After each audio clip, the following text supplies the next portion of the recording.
નમસ્કાર, અમારી news channel news for Kathiawad ને લાઈક કરો, શેર કરો અને સબસ્ક્રાઇબ કરો. News for Kathiawad. નમસ્કાર.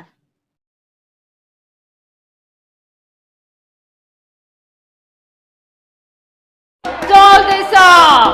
Solve करो हे चुटकी बजाओ आंसर पाओ आंसर करो और स्मार्ट बन जाओ Maths करो या stats करो, जो भी करो स्मार्ट करो. सही तो हे વિસાવદર વિધાનસભાની પેટા ચૂંટણીનો જામ્યો જંગ.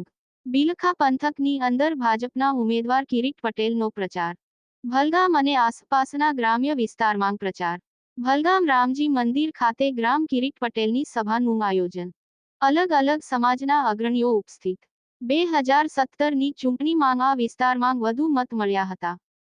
મારી પાસે 800 દિવસ બધા પ્રશ્નોનું જ નિરાકરણ લાવીશ હું વચન આપું છું કિરીટ પટેલ. અમુક લોકો મારો ગોટાળાનું દુષ્પ્રચાર કરે છે. બધા ગામડાઓમાં મને ખૂબ જ આવકાર મળે છે. 19 તારીખે મતદાન કરી ભાજપને વિજય બનાવો. મંડળીઓના કૌભાંડોને સજા મળી જ ગઈ છે. વિપક્ષના મિત્રો ખોટો પ્રચાર કરે છે. નામ લીધા વગર કોંગ્રેસ અને આમ આદમી પર કિરીટ પટેલે પ્રહારો કર્યા. બેંકના ચેરમેન તરીકે 2 વર્ષથી મારી નિયુક્તિ થઈ છે. વિરોધ પક્ષના મિત્રો પાસે કોઈ જ મુદ્દા નથી. ખેડૂતોને પાયાના ખાતર મામલે પણ આપ્યું નિવેદન. સૌરાષ્ટ્રના અનેક વિસ્તારોમાં હાલ ખાતરની અછત છે ત્યારે કિરીટભાઈ પટેલનું નિવેદન. વિસાવદર તાલુકામાં ખેડૂતોને પાયાના ખાતરની અછત હશે તો રાજકોટથી પહોંચાડવામાં આવશે. ખેડૂતોની રજૂઆતો આવશે તો તાત્કાલિક વ્યવસ્થાઓ કરવામાં આવશે. સહકારી આગેવાન જયેશભાઈ રાદડિયાને પણ ખાતર બાબતે રજૂઆત કરી છે. સ્થાનિક લોકોનું કહેવું છે કે જે અમારા પાયાના પ્રશ્ન હલ કરે તેવા ઉમેદવારને મત આપીશું. મહિલાનું પણ ભાજપને સમર્થન. મોદી સરકારમાં ખૂબ જ કામો થયા છે. અમારો મત તો મોદી સાહેબને.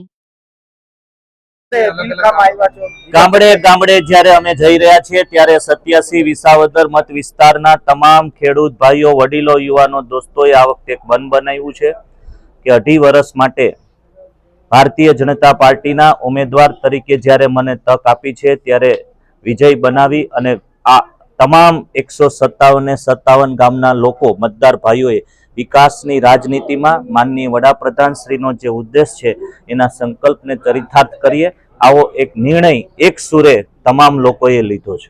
ખાસ કરીને જે મંડળી બાબત આપની ઉપર સેવા સહકારી મંડળીના જે આ લોકો 2 મહિનાથી હજી તો જેને જુનાગઢ જિલ્લાની તાસીર ખબર નથી, જુનાગઢ જિલ્લામાં કેટલા ગામ છે એ ખબર નથી, ખેડૂતોને ધિરાણ કઈ રીતે આપવું એ ખબર નથી, ધિરાણમાં વધારો કઈ રીતે કરવો એ ખબર નથી, કેટલું જે કેસીસી નું હોય, કેટલું જીસીસી નું હોય, આવા બધા અલગ અલગ પાર્ટીના લોકો આવી અને જે ગુમરાહ કરી રહ્યા છે આ બધા 19 તારીખે 6 વાગે બધા રવાના થઈ જવાના છે. એ બદનામ કરવા આક્ષેપ કરે છે, કોઈ સાબિત કરીને બતાવતું નથી. હું તો માત્ર બેંકનો ચેરમેન બન્યો એના માત્ર 2 વર્ષ થયા છે. 2012 થી નાની મોટી જે મંડળીઓમાં તપાસણી મેં કરાવી અને એક ખેડૂતના દીકરા તરીકે કોઈ ખેડૂત ભાઈ કોઈ આવા મંત્રીના અણઆવડતને લીધે ભોગ ન બને એ તમામને લોકોને મેં બચાવવાનું કામ કર્યું છે. આ બધી 1.5 થી 2 વર્ષ પહેલાની મેટર છે. આ તો ચૂંટણી આવી છે અત્યારે આ લોકો આટલી વાત કરે છે.